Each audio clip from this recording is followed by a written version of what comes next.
성경을 보면 구약에도 신약에도 많은 기적의 사건이 기록되어 있습니다. 우리가 믿는 기독교는 기적의 종교입니다.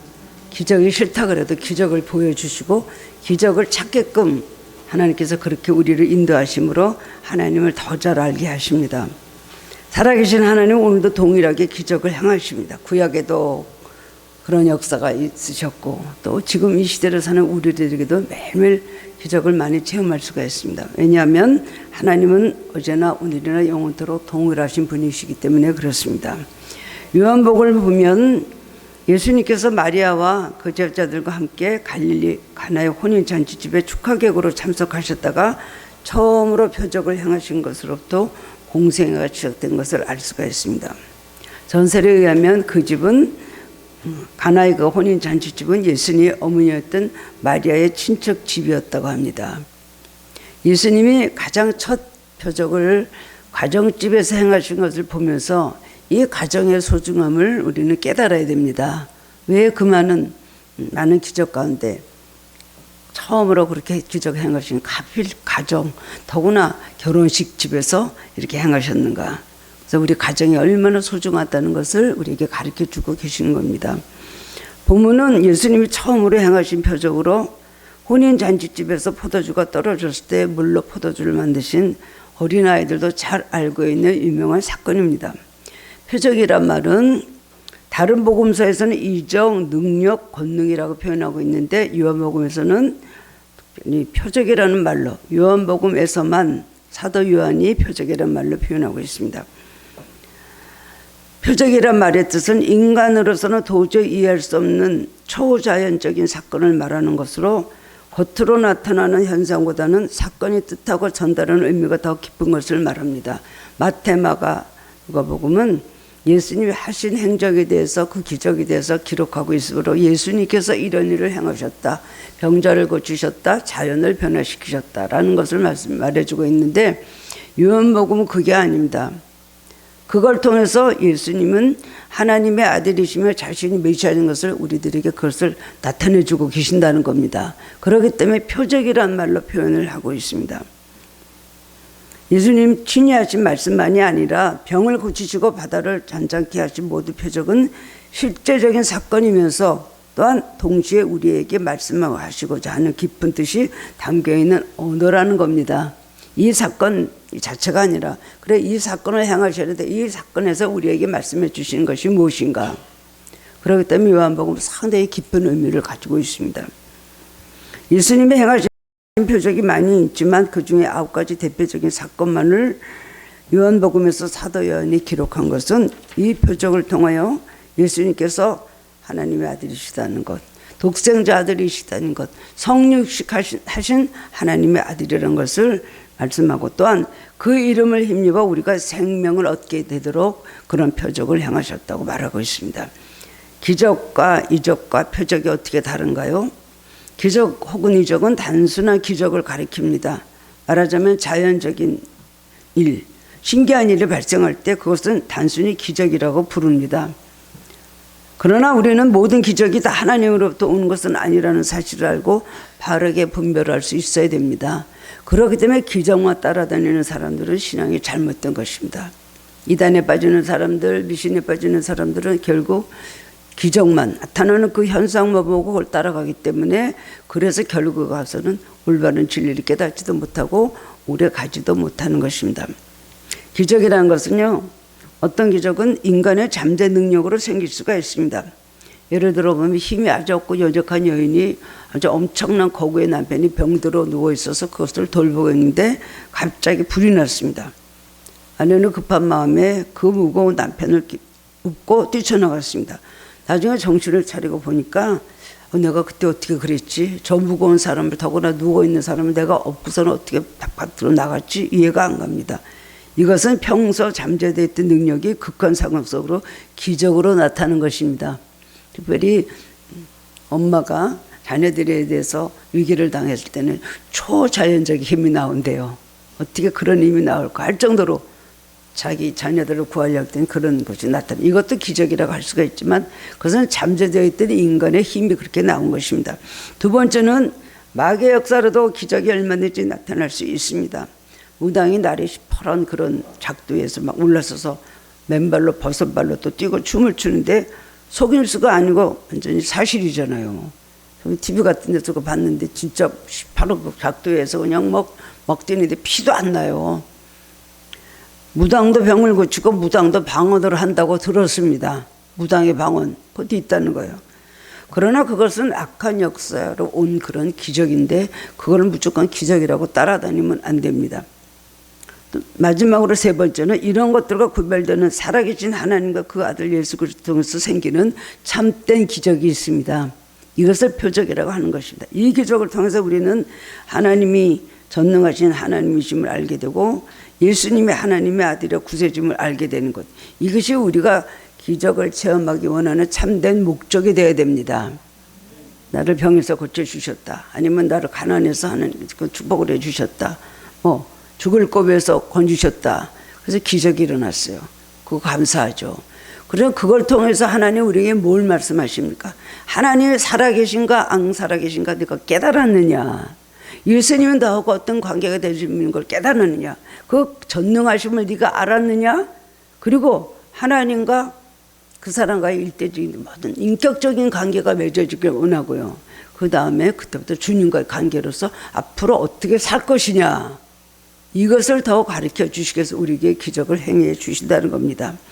표적은 기적 중에서 단순히 신기한 현상만이 아니고 하나님의 그분 자신을 나타내시고 진리를 깨닫게 하시는 기적을 말합니다. 그렇기 때문에 우리가 기적을 체험하고 나면 신앙이 한 단계 올라가야 돼요. 많은 체험을 하고 나서도 그때 제가 그런 체험이 있었습니다 라고 끝나면 안 돼요. 그 다음에는 기적을 통해서 문제 해결을 받는 것도 중요하지만 기적을 통과하고 나면 그 다음에 우리 신앙에 큰 얻는 영적 유익이 있어야 되는 것입니다. 하나님을 더 잘 알고 하나님을 더 어떻게 섬겨야 될 것이고 그거를 깨닫는 것이 더 중요한 거예요. 그때 그래서 도와주셨지. 지금도 한번 그려주시면 좋겠다. 왜 그때는 그러고 지금은 안 그러신가. 그거로 끝나면 안 되는, 이거는 철저하게 기복적인 신앙이라고 할 수가 있습니다. 기적은 영어로 미라클이라고 그러죠. 그런데 표적은 사인이라고 하는 것입니다. 하나님의 사인, 우리에게 나타나는 여러 가지 표적들, 우리가 체험하고 있는 기적들은요, 하나님께서 우리에게 주신 사인이라는 거예요. 이게 신앙을 자기가 좀 더 자기 신앙을 발전시키고 성장시킬 수 있는 그런 우리의 깨달음이 있는, 정말 우리가 체험할 만한 확실한 그런 기적이라고 할 수가 있습니다. 물로 포도주를 만드신 이 유명한 표적은 영적으로 무슨 의미가 있을까요? 이 말씀을 통해서 예수님 우리에게 무슨 교훈을 주시는 걸까요? 오늘 본문의 말씀을 통해서 깨달음을 얻고 함께 은혜를 나누기를 원합니다. 이 말씀은 잘 알고 있는 말씀이고 제가 수도 없이 여러분에게 많이 전한 말씀이지만 이 말씀을 음미하고 읽을 때보다 그 속에서 새로 나오는 은혜는 다릅니다. 또 내가 어떤 경우를 당했는가에 달려서 그 말씀이 나에게 주는 그 깊이가 아주 다르더라고요. 우리가 이 말씀에서 깨달을 것은 첫 번째는 위기에 부딪힐 때가 있다는 것입니다. 누구나 위기에 부딪힐 때가 있어요. 항상 위기에 부딪힐 때는 왜 하필 이런 일이, 왜 나에게 이런 일이, 왜 하나님 나에게 이렇게 하시나, 그렇게 할 필요가 없다는 겁니다. 인생은 태어날 때부터 죽을 때까지 우리는 고난을 위해서 났다 그랬어요. 욥이 그렇게 말했습니다. 불띠가 하늘을 오른 같이 우리는 고난을 위해서 났나니. 이 세상에 살면서 매일 좋은 면이 있고, 더구나 예수 잘 믿으면 좋은 일만 있고 나쁜 일은 있지 않다고요. 고난을 통해서 우리 신앙을 얼마나 성장시켜 주시는데요. 그럼 매일 고난만 주실까요? 우리에게 형통할 때도 있고, 또 우리에게 고난을 주실 때도 있고, 형통하다가 우리가 또 교만해질까 봐 그 다음에 고난을 주십니다. 그 고난을 통해서 다시 한번 자기를 성찰하게 되고, 또 게을렀던 신앙이 다시 한번 부지런해지고 회개하게 되고, 그 다음에 고난을 통해서 한 단계 뛰어오르고 더 신앙의 깊은 경지에 들어갑니다. 그 다음에 하나님께서 형통하게 하시죠. 하나님은 좋은 하나님이시다. 하나님은 전능하신 하나님이시다. 하나님 이렇게 자녀들을 사랑하시고 너희 하나님이시다. 또 우리는 우리의 모든 응답을 통해서, 형통을 통해서 하나님의 축복을 우리가 깨닫게 되는 것입니다. 우리는 하나님은 우리를 기르시는 목자십니다. 우리는 그의 기르는 양이에요. 우리 처음부터 끝까지 목자의 손을 떠날 수가 없고 푸른 불밭으로도 인도하시고 쉴만한 물가로 인도하시고 그 다음에는 험한 계곡으로도 끌고 가고, 왜냐하면 목자만 따라가기 위해서 험한 계곡으로도 끌고 가는 거 아닙니까? 그리고 실패돼서 떨어지기도 하는 거예요. 양이 봐, 너 목자를 안 따라가니까 결국 그거로 떨어져서 죽을 뻔했는데 목자가 와서 너를 지팡이를 걸어서 너를 살려줬지? 정신을 차리는 거 아닙니까? 하나님이 나에게 주신 모든 것은 감사함으로 나아가야 되고, 하나님이 원하시는 모습이 무엇인가를 먼저 찾아서 그 뜻대로 행해야 되는 것이 중요한 것입니다. 내가 목자를 통해서 무슨 풀을 먹고 물을 마시냐가 문제가 아니고, 나는 저 목자의 어떤 양이 되어야 되는가, 무슨 관계인가, 이거를 생각하면서 우리는 매일매일 살아가고, 그렇기 때문에 말씀을 통해서 우리 묵상할 때 그거를 깨닫고 우리는 새롭게 결단해야 되는 것입니다. 누구나 어려운 일을 당합니다. 인간의 현실에는 한계가 있고, 또 우리는 언제 어떤 일을 닥칠지 모르고 1초일도 알지 못하는 게 우리 인생 아닙니까? 예수님이 공생애를 시작하시고 바로 얼마에 갈릴리 지방 가나라는 마을로 가셨는데, 제자들과 함께 가셔서 거기서 기적을 행해 주시는 오늘 말씀 통해서 우리도 이 삶에 이 말씀이 그대로 적용이 됩니다. 예외가 없어요. 누구나 다 위기를 당하고, 누구나 다 위기를 당할 때 어떻게 하라는 것을 오늘 말씀에 가르쳐 주셨잖아요. 유대인의 혼인잔치는 보통 7, 8일 동안 계속됐는데 밤 시간을 이용해서 혼인잔치가 진행이 됐습니다. 축하객들도 낮에는 더워서 다닐 수가 없어요. 저녁 해가 좀 시원할 때 그때 이제 혼인집으로 몰려갑니다. 그리고 신랑 신부도 낮에는 가만히 단정을 하고 기다렸다가 밤이 되면 움직이기 시작하고 이제 혼인잔치가 시작이 됐습니다. 첫날 저녁에는 결혼 예식과 마을의 거리 행진이 있고, 나머지 6일은 계속 손님들을 초대해서 피로연을 열게 되는 것입니다. 그런 풍습하에 혼주집에서는 피로연에서 당연히 맛있는 음식과 그리고 맛있는 좋은 포도를 충분히 준비해 놓았을 것입니다. 그런데 이 집의 3절을 보면 포도주가 떨어지는 불상사가 생긴 것입니다. 이 집에 포도주가 없다 하니. 이스라엘 사람은 원래 유목민으로서 양고기가 주식입니다. 양고기에는 포도주가 아주, 이것은 적격으로 양고기에는 포도주. 그렇기 때문에 이 음료수는 대단히 중요한 것이라고 할 수가 있습니다. 그런데 잔치집에서 주 음료인 포도주가 떨어진 것이에요. 잔치 주인은 매우 당황했을 것입니다. 이런 낭패가 어디 있을까요? 정말 수치스러운 일이죠. 그런데 마리아는 그렇기 때문에 그 상황을 먼저 알고 몹시 걱정이 되어서 예수님께 도움을 요청을 했습니다. 인간은 자기 힘으로 잘 살아갈 것 같지만 절대 그렇지 않습니다. 교만은 패망의 선봉이요, 거만함은 넘어짐의 앞잡이다. 여러분, 내가 교만하다 하면 빨리 지가 버리세요, 쓰레기통에. 제 삶에서도 하나님께서 제가 교만할까봐, 또 교만했을 때 얼마나 저를 심하게 다루셨는지 몰라요. 하나님 제일 싫어하는 건 교만입니다. 하나님이 가장 여러분의 축복주도 뺏어갈 때는 교만한 거 거기 걸리면은요, 용서가 없어요. 결국 루시퍼가 천국에서 천사장으로 있다가 교만해서 하나님같이 되려고 그러다가 결국은 떨어져서 사탄이라는 존재로 추락을 하지 않았습니까? 그렇기 때문에 하나님 도우셨으면 걱정도 안 했더니 나중에 가보면 실패요, 시행착오요, 갑자기 문제로 당황하게 되는 거예요.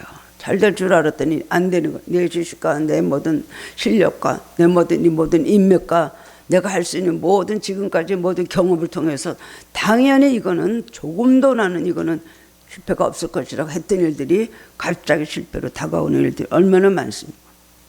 모든 걸 총동원했어도요, 결국은 내일을 장담할 수 없는 게 우리 인생입니다. 그리고 처음에는 다 좋은 것 같아요. 갈수록 점점 나빠져요. 여러분들이 이 결혼은 참 잘하는 결혼입니다 라고 생각해서 여러분 결혼을 하게 되겠죠. 인품도 좋고 신앙도 맞고 이런 거. 그런데 물론 하나님께서 예정하신 좋은 결혼은 또 그렇게 끝까지 잘 가고, 그런데 그게 한번 좋다고 결혼식하고 그때부터 행복이 계속해서 유지가 됩니까? 그 행복하기 위해서 노력을 해야 되는 거예요. 결혼은 그렇게 점점 생각보다 힘들어지는 경우가 얼마나 많습니까? 오랫동안 힘들었다가 인내하고 기다리고 또 그다음에 헌신하고 이렇게 가 나중에 축복을 받는 경우가 많이 있잖아요. 사업도 처음에는 잘 나가다가 중간에 가면 어려운 사업이 얼마나 많습니까? 뭐 큰 기업 하는 분들도 다 마찬가지더라고요. 큰 기업을 해서 굉장한 성취를 이룬 분들을 보면 중간에 경제 위기가 없었던 분이 없어요.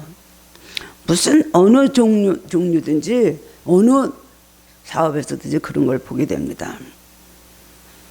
원숭이도 나무에서 떨어진다는 말이 있어요. 그렇기 때문에 교만하면 안 되고 조심스럽게 하나님의 뜻을 알고 하나님 의지하면서 가야 된다는 것입니다. 성경은 이런 말씀을 해주고 계십니다. 야고보서 4장 14절에서 16절 말씀 보면 내일 일을 너희가 알지 못하는도다. 너희 생명이 무엇이냐? 너희는 잠깐 보이다가 없어지는 안개니라. 너희가 도리어 말하기를 주의 뜻이면 우리가 살기도 하고 이것이나 저것을 하리라 할 것이거늘 이제도 너희가 허탄한 자랑을 하니 그러한 자랑은 다 악한 것이라 그랬습니다. 동방의인육도 부족한 것이 하나도 없었습니다. 그네 갖고 있는 모든 걸 하루아침에 다 끔찍한 재앙이 와서 환란이 와서 다 빼앗기고 말했어요. 자기 생일을 저지했습니다. 내가 왜 태어난 날 엄마의 젖을 왜 빨았을까? 그날에 하늘의 별이 왜 빛났을까? 그날이 왜 내가 엄마에 태어났을까? 내가 잉태하는 날 왜 그날의 저주를 받아야 되는데 내가 잉태되었을까? 말도 못할 정도로 그냥 자기의 그 모든 삶을 굉장히 한탄하고 저주를 합니다. 그러나 하나님은 원망하지 않았다는 거예요. 이 모양 저 모양으로 인생은 하나님 없이는 낡은 옷같이 좀이 먹고 나빠질 수밖에 없습니다. 이것을 기억해야 됩니다. 내 혼자 힘으로요. 내 혼자 힘. 그리고 과거에 하나님 앞에 잘했다고 그것이 계속해서 그냥 그거 가지고 하나님 평생에 하나님은 축복 주고 하나님은 울고 먹으려고 합니까? 어림도 없습니다. 항상 하나님 앞에서는 내 자신을 돌아보고 그다지 내 삶에 이렇게 나아가지지 않는가, 하나님 앞에서 내가 조금이라도 멀어지지 않았는가, 이걸 생각해야 된다는 것입니다. 우리는 이런 인생과 세상의 실상을 깨달아야 되는 것입니다. 항상 우리는 이런 정말 보잘것없는 인생이기 때문에 하나님의 도우심과 기적이 항상 필요하다는 것을 알아야 돼요. 이것이 바로 겸손한 신앙의 사람입니다. 내가 뭘 얻었다? 내가 뭘 이제 성취했다? 아니에요. 오늘 내가 자만할 수 있어도 그러나 하나님 떠난 삶은 절대로 그것이 유지가 될 수 없다는 것을 알아야 되는 것입니다. 사도 바울은 그렇게 많은 일을 행하고 그렇게 많은 참 복음을 전하고 그렇게 많은 기적을 행했지만 마지막에도 그랬어요. 나는 이제 이루었다 한다 아니고 얻었다 함도 아니다. 그 정도면 나 이루었어. 이런 일을 이루었지. 그럼 내가 얼마나 많은 걸 얻었어. 난 정말 많은 영혼들을 얻었어. 그렇지 않았다는 거예요. 이루었다 아니고 얻었다 하면 그냥 표대를 향해서 오늘도 달려가고 내일도 달려간다. 바울은 그렇게 자기 신앙을 표현했습니다. 두 번째로 오늘 말씀을 깨닫는 것은 마리아의 적극적인 믿음이 얼마나 대단한 것을 했다는 것을 우리는 알 수가 있습니다. 이 말씀을 가지고요, 이제 천주교에서는 보라고, 마리아가 그렇게 예수님께 말하니까 예수님이 거절을 못하고 마리아의 그 부탁을 들어줬다. 그래서 천국에서도 마리아가 기도하면 예수님께서 꼼짝을 못한대요. 그건 아니죠. 그래서 하나님 불을 던지려고 이 세상이 그러는데 마리아 사모님인지 마리아인지 그분이 맞기 때문에 하나님께서 참고 계시다. 그런 얘기들을 천주교인들이 하는데 이 사람들은 뭘 좀 잘 모르고 있네 라는 생각을 했습니다. 마리아는요, 다급해하면서 이 집에 포도주가 떨어졌다고 예수님께 문제 해결을 제일 먼저 요청을 했습니다. 마리아는 예수님을 알고 있잖아요. 30년 전에 예수님은 낳았고 태어날 때부터 어떻게 태어나는가 마리아가 알고 있었고, 그 다음엔 그 예수님을 30년 동안 기르고 같이 생활하면서 예수님은 모든 문제를 해결해 줄 수 있는 분임을 믿는 믿음이 있었습니다. 그랬기 때문에 예수님한테 곧장 가서 예수님께 요청을 하고 이 집 포도주가 떨어졌다고 알린 거예요. 외경을 보면요, 우리 성경에는 그것을 근거가 없기 때문에 예수님에 대한 어렸을 때 기록이 많이 나와 있지 않습니다. 근데 저는 외경도 많이 읽었거든요, 한때. 외경을 보면 예수님이 어렸을 때부터 그 기적을 많이 행하셨대요. 외경이란 건 안 믿을 것도 아니고 믿을 것도 아니고 그냥 그랬을 거다 싶으면 그냥 진리 안에서 믿는 거고. 예수님 친구가 어렸을 때 조금 할 때 넘어졌고 무릎에서 피가 났대요. 근데 예수님이 가서 이렇게 만져주니까 그 피가 먹고 금방 아물었대요. 아닐까요? 맞을까요? 맞다고 생각합니다. 저는. 아마 그러셨겠죠. 기도했겠죠. 하나님께. 이런 일들이 많이 있는데 마리아는 예수님 누구보다도 곁에서 잘 보고 있었습니다. 그래서 이 일은 사자적 은연이고 현실적인 결혼식에서 포도주가 떨어진 아주 세상적인 일이라고 할 수가 있어요. 현실적인 일. 그러나 마리아는 예수님과 의논했다는 것입니다. 여기서 우리가 깨달아야 될 것은 뭘까요? 어떤 일이든 인간적으로 스스로 판단해서 포기하지 말고 개인적인 문제과도 예수님께 의논해야 된다는 것입니다. 물질 기도하십시오. 물질 주신다고 물질 기도하시라고 합니다. 하면은요, 아이, 하나님 앞에 어떻게 돈 소리를 해요? 하나님 앞에 어떻게 돈 달라는 기도를 해요? 그런 분들이 의외로 많이 있어요. 하나님은 거룩하시기 때문에 돈하고 상관이 없기 때문에 돈 기도하면 안 된대요. 그랬어요? 예수님께서 무엇이든지 내 이름으로 구하라. 그럼 주시리라 하셨어요. 돈 때문에 죽는 세상에 돈 기도를 안 하겠습니까? 그러나 돈만 구하지 말고 그의 나라와 그의 의를 먼저 구하라 하신 걸. 아니, 주기도면 일용할 양식 주시고, 제일 먼저 우리 인간적으로 단 기도 중에 제일 먼저 넣은 게 일용할 양식 주시고예요. 나중에는 원수도 용서하고 우리 용서하고 그런 기도 좀 그게 나중에 나왔지만 이제 처음에는 일용할 양식 주시고, 일용할 양식이 얼마나 우리에게 필요하다는 걸 아시기 때문에 그걸 구하라고 주기도문에도 넣어주셨어요. 그런데 앞에 절 뒤에 절 다 빼고 일용할 양식 주시고 그거만 기도하면 되겠습니까? 그렇습니다. 그렇기 때문에 우리는 하나님의 어떤 거 들어줘 어떤 거는 안 들어, 이런 제목을 어떻게 기도를 해? 라고 하면서 기도를 안 하는 거는요, 하나님을 의지하지 않는 불신앙이에요. 자기가 요거는 기도하면 들어주실 거야, 요거는 안 될 거야, 이러지 마세요. 막 기도하다 보면 오히려 들어주실 것 같은 기도는 안 들어주시고, 생각하지도 않았던 일들이, 믿지도 않았던 일들이 그야말로 해같이 떠오르면서 이루어지는 일이 있습니다. 우리는 무엇이든지 위기를 당할 때는 하나님부터 찾아야 돼요. 가장 먼저 할 일이 뭐라고요? 기도. 초동수사가 이게 기도하는 것입니다. 구원이나 영적, 정치적, 도덕적인 거창한 진리만을 다루는 것이 아니라 작은 개인적인 문제에서도 시작해서 가정 문제, 국가 문제, 우주 문제 등 모든 문제를 하나님 말씀에서 우리가 해결될 수 있다는 걸 믿어야 되는 것입니다. 그러면은 뭐든지 구해야 돼요. 구해서 주는 걸 하나님께서 기뻐하시죠. 자기 자녀가 뭐가 떨어지면 혼자 자기 해결하려고, 이러면 내가 해결할 수 있어. 엄마 들어오지 마, 걱정 마. 그리고 자기가 혼자 자기가 해결하면서 그 다음에는 어떻게 하다 어려운 일 당하면 그때 와가지고 할 때 엄마는 얼마나 기분이 안 좋습니까? 섭섭하죠. 신작부터 말하지 그랬어. 그리고 뭐든지 있어 엄마한테 말해봐. 고생하지 말고. 아니 내가 혼자 할 수 있어. 자립심이 가능한 건지 모르지만 영적 자립심은 좀 곤란합니다. 그건 교만한 것입니다. 마리아는 소박하며 절대적인 신앙을 가졌기 때문에 예수님께 의논하면 어떤 문제든지 해결해 줄 수 있다는 것을 믿음으로 나섰습니다. 그런데 주님은 거절하시죠. 여자여 나와 무슨 상관이 있나이까? 내 때가 아직 이르지 못하였나이다 하셨습니다.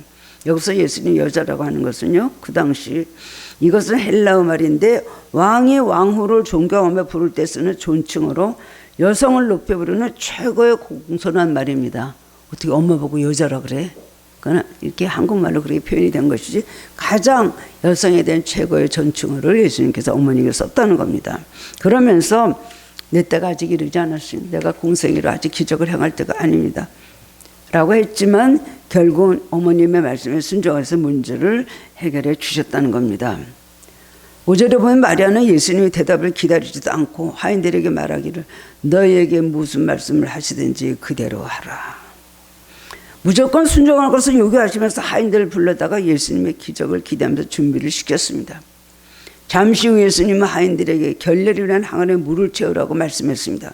결례는 유대인의 관습으로 외출로 들어왔을 때나 식사 전에 꼭 손을 닦는 것을 말합니다. 이것은 위생적인 것도 있지만 그 다음엔 식사 전에 손을 닦는 것, 이거는요 종교적인 의식이었습니다. 하나님 앞에서 손을 씻어라. 너희들의 삶을 깨끗하게 해라. 더러운 때를 이것을 깨끗이 씻고 정결하게 하나님 앞에 보이라는 거예요. 이미 많은 축하기들이 손을 씻고 집으로 들어왔기 때문에 그 항아리는 이미 빈 항아리고 더 이상의 물이 필요가 없습니다. 그런데 하인들은 주님 말씀에 순종했다는 겁니다. 더 이상 항아리에 물이 필요하지 않았지만 하인들은 그대로 순종했다는 겁니다. 여러분, 주님이 시키시면 무엇이든지 하겠습니까? 무슨 말씀을 하시든지. 오늘 이 말씀에는요, 중요한 것이 여러 가지가 있어요. 무슨 문제든지 주님 앞에 가져가라. 두 번째, 무슨 말씀을 하시든지 그대로 하라. 여러분, 그럴 자세가 더 있습니까? 어림도 없죠. 어림도 없죠. 오히려 주님 뭐라 하시면 화를 내고 들이받으려고 그래요. 어디 그런 말씀을 나게 하십니까? 그거는 있을 수도 없고 할 수도 없는 일입니다. 이런 일들을 얼마나 많이 보는지 모르겠어요. 왜 성령님이 여러분에게 말씀 전할 때 여러분 눈치를 봐야 돼요? 저 여러분들에게 말씀 전할 때 눈치 볼 때 많이 있습니다. 말하면 들이받아요, 저를. 그렇지 않습니다. 화를 내고 그 다음에 순종할 수 없는 이유를 갖다 대고 그 다음에는 오히려 나를 막 설득을 하고 나를 갖다 완전히 그냥 그 다음에는 잘못한 걸 깨달으라는 식으로 나한테 거꾸로 말해요. 전 말 안 해요. 그러기 때문에 무엇이든지 무슨 말씀을 하시든지 할 용의가 되어 있어야 됩니다. 그런데 안 하죠. 절대로 안 하죠. 전하지도 못하죠. 그건 주님께서 입 다물고 가만히 계시다가 그 다음에는 뭐 주님이 하시고 싶은 대로 하시겠죠. 실제로 하인들은 항아리에 물을 아기까지 채웠다 그랬어요. 한마디도 묻기나 했습니까? 따지기나 했습니까? 무슨 뭐라고 반문을 했습니까? 그 물은 왜요? 다 사람들이 손 씻고 들어가는데 더 이상 물이 필요해. 왜 거기 항아리 되는 물을 왜 거기를 채우라 그래요? 그러는데 묻지도 않았고요. 그 다음에는 마리아가 무슨 말씀을 하시든지 그대로 하라 하니까는 그대로 하기 시작하는 거예요. 이것이 순종입니다. 토를 달고 말이 많고 반대 의견이 많고 부정적 얘기가 많고 내가 절대로 동의할 수 없는 일들이 많고 여러분 그런 거를 주님 앞에서 그런 모습을 보면 여러분들이 참 신앙이 힘들어진다는 걸 알아야 돼요. 성숙하지 못한 겁니다. 기도 많이 하고 성경 많이 읽고 많이 알고 뭐 많이 알고 뭐 많이 알고 제일 중요한 거는 순종을 하느냐 안 하냐예요. 마음으로 또 오는 순종. 성경에 불순종하고 된 일이 있나 한번 성경 읽어보시기 바랍니다. 아브라함 때부터 노아 때부터 그 다음에는 계시록 이르기까지 다 순종하는 사람에게 하나님 나타나시고 역사해 주셨어요. 왜 순종하지 않을까? 여러분들이 복 받고 싶은 마음은 누구보다도 강하죠. 그런데 왜 순종 안 해요? 자존심이 걸렸기 때문에 내가 하기 싫기 때문에 그렇게 할 수가 없기 때문에 당연히 이거는 안 한다고 생각을 하는데 여러분의 축복 전에는 반드시 여러분에게 순종을 찾으시다는 걸 기억하시기 바랍니다. 남아장 순종해서 요단강에서 7번 자존심이고 체면이고 다 버리고 옷 다 벗고 거기 가서 빨가벗고 그 나병 걸린 옷을 벗고 거기서 그 흙탕물이 요단강에 들어가서 7번 씻으면 7번 씻을 때 깨끗이 나았다는 거예요. 순종은요 교만한 병이 있는가 없는가를 나타나는 바로 이게 여러분 바로미터가 순종입니다. 교만해 교만하지 않아. 그거는 순종에서 보는 거예요. 순종이라는 건 마음에서는 자기를 버리고 자기를 꺾고 자기를 죽이는 거예요. 내가 싫으면 안 해요. 내가 좋으면 해요. 순종은 주님께서 주시는 순종은요 고를 것이 아니에요. 무조건적으로 순종해야 돼요. 이 하인들이 말을 들어도 이 집에 이 위기에서 그 다음에 고침을 받을 수가 있었습니다. 그리고 얼마나 순종했는지 그냥 물 갖다 버려 했더니 아기까지 갖다 못 따랐어요. 예수님 아기까지 완전히 꽉꽉 눌러서 채워 이런 말씀 안 하셨거든요. 근데 그냥 하인들은 뭐 열심히 왜냐하면 100% 믿었기 때문에 주님 말씀 믿고 지금은 힘들어도 이해가 안 돼도 나를 죽여도 바보가 돼도 여러분 순종하면은요 꼭 그냥 꼭 참고 아구까지 참아야 돼요. 참고 채워보십시오. 물이 변하여 놀라운 좋은 포도주가 되어 있는 기적이 일어난다는 것입니다. 문제 해결함을 받는 비결이 바로 이런 걸 아시기 바랍니다. 순종입니다. 순종. 입으로 돈 안 드는 기도 많이 하는 거 많이 할 수 있어요. 24시간.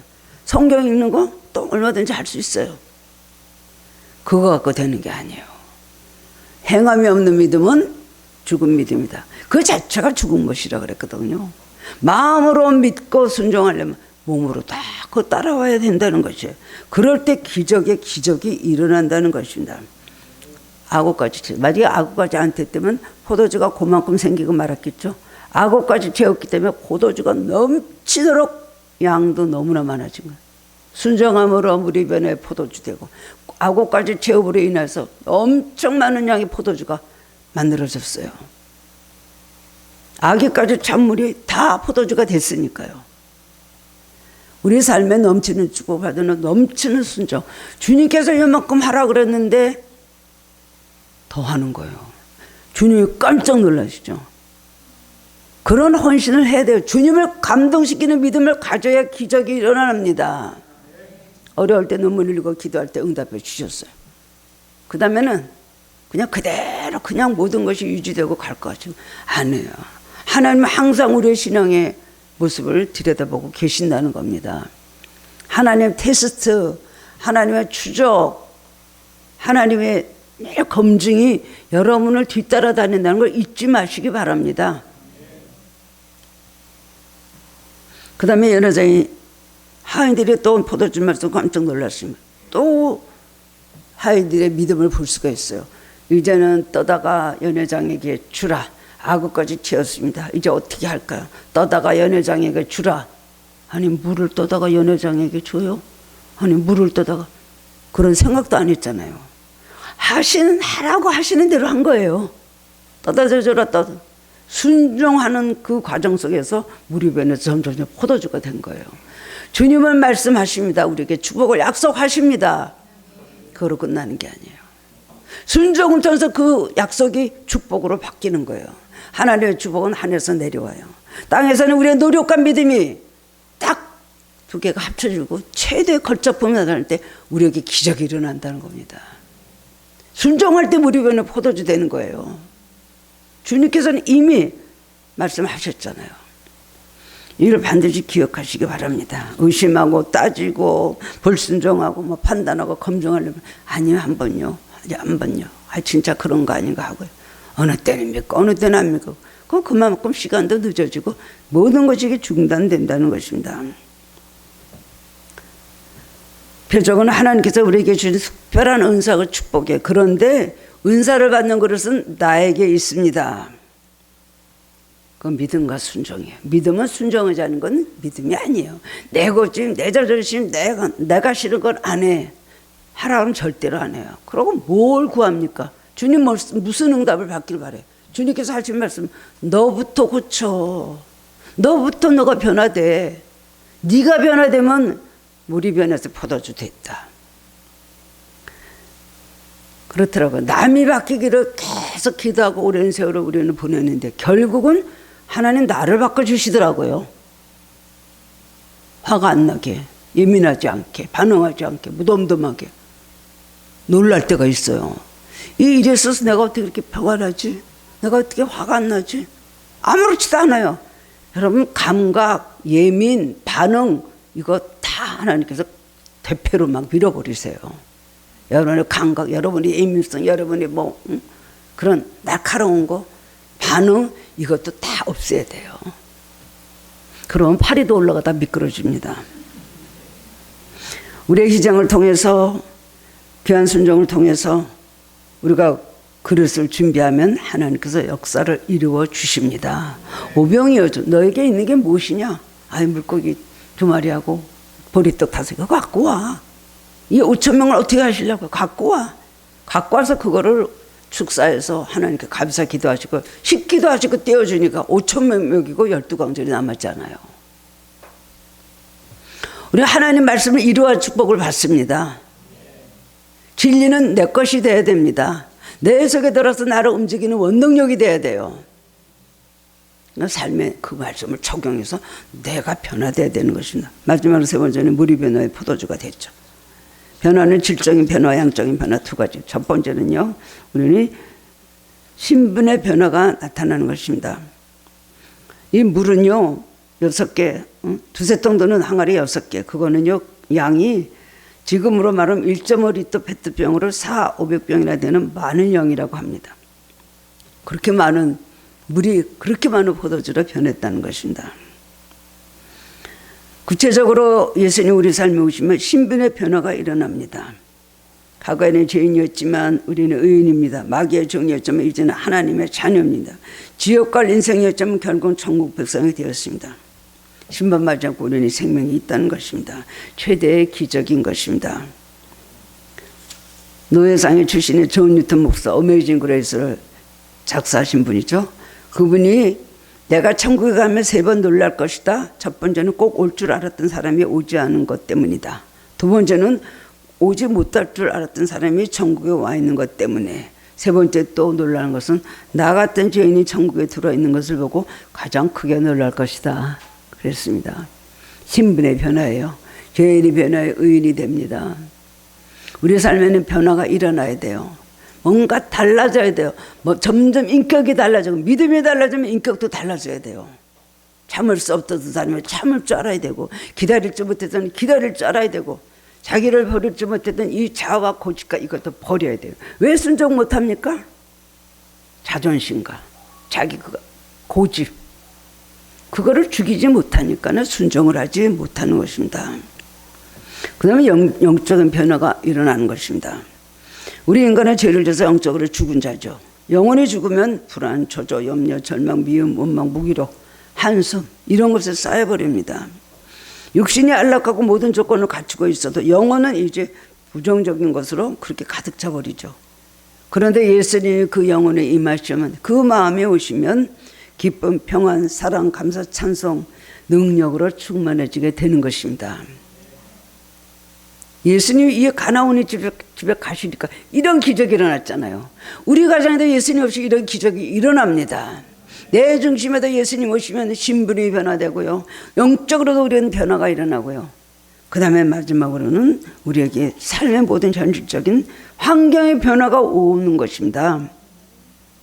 인간관계가 좋아지죠. 환경의 변화가 나타나죠. 교회에서 교인들로부터 이제 우리가 많은 걸 느끼게 됩니다. 환경이 달라지면 환경의 변화가 오길 바라요. 그 환경은 내가 변화시켜야 되는 거예요. 환경이 나한테 좋게 만들려고 하면 안 된다는 것입니다. 예전에 모 선교사라는 분이 황해도에서 사역했습니다. 그리고 너무나 한국 여인들을 보니까 정말 불쌍한 거예요. 딸이라고 태어날 때부터 무시당하고 결혼할 때는 남편 얼굴 모르는 채 시집가고 밥을 먹을 때는 부엌에서 먹고 남자들이 밥 먹으러 무시하면 이런 일들 사람 대접 못 받은 게 바로 여성들의 그런 그때 그 환경이었습니다. 근데 교회에서 교인들부터 계명하기로 맘먹고 선교사에게 이제 선교사님이 여인들은 남편과 함께 밥상에서 밥을 먹고 남녀간에서 존댓말을 쓰자고 하자고 제안했습니다. 그래 어떻게 하면 좋겠냐고 여자한테 물어보니까 여자들이 대답을 안 하고 가만히 있는 거예요. 어리 빠져가지고. 그래서 뭐 선교사님 왜 대답이 없습니까? 좋지 않아요? 그랬더니 물었더니 한 여인이 대답하기를 너무나 놀라고 좋아서 말문이 막혀서 아무 말도 못했습니다. 결국 그렇게 됐잖아요. 예수님 오시는 가정, 예수님 오시는 나라, 사회, 예수님 오시는 민족은 다 축복을 받았습니다. 예수님이 떠나시는 나라가 되면 망합니다. 이 나라는. 예수님이 함께 하시는 나라가 되어야 되는 것입니다. 공동체도 변화됩니다. 나라도 변화됩니다. 환경과 조건이 그대로 있어도 여러분 천국 같은 변화가 일어나게 된다는 것입니다. 여러분 크든 작든 어려움이 있다면은 여러분이 오셔서 도와주시면 되면은 그 문제가 해결이 납니다. 성경에서 항상 위기 때 기적이 동시에 나타났습니다. 이스라엘 위기 중에 가나안 땅을 향해 가는 도중에 홍해 위기와 애국 군대 위기에서 모세가 지팡이를 홍해를 향해서 들었을 때 그 다음에 홍해가 갈라졌습니다. 우리의 위기는 기적을 체험하는 기회인 것을 알아야 됩니다. 우리들의 모든 기도의 제목들 문제는 주님 모시라는 사인인 줄 아시기를 바랍니다. 더 가까이 주님, 더 깊숙이 주님을 모시면 여러분 문제가 해결이 납니다. 위기 처했을 때 믿음으로 기도의 손을 높이 들면 기적이 일어납니다. 항아리에 물을 채우라고. 그리고 떠다가 연회중에 주라는 주님의 말씀은 순종하기 어려운 말씀이 아니고 누구나 순종할 수 있는 겁니다. 그런데 문제는 우리가 불신하고 불순종하고 절대로 안 하기 때문에, 꼼짝도 안 하기 때문에, 고민만 하고 있기 때문에 기적이 일어나지 않는 것입니다. 평범한 물로 포도주를 만드는 것이 우리의 신앙의 능력입니다. 항상 우리는 포도주가 떨어진 일들이 너무 많아요. 상징적인 포도주 얼마나 많이 떨어집니까? 그러나 하나님 오늘도 살아계시고 고난 중에 있는 우리 삶의 현장에 와 계시고 위기가 위기로 끝나지 않고 기적과 축복으로 바꾸는 우리들의 신앙이 되시길 기다리십니다. 오늘도 이 위기 속에서 주님이 와 계신 걸 믿으시고 주님께 기도를 부탁드리고 뭐든지 원하신 주님의 마음을 알아서 주님 원하신 바를 이뤄드리고 그리고 인내하면서 끝까지 순종할 때 기적이 일어납니다. 누구에게든 그런 기적을 오늘 살아서 역사님 하나님은 베풀어 주시는 걸 믿으시고 승리하시는 성도님들 되시기를 주님의 이름으로 축원합니다.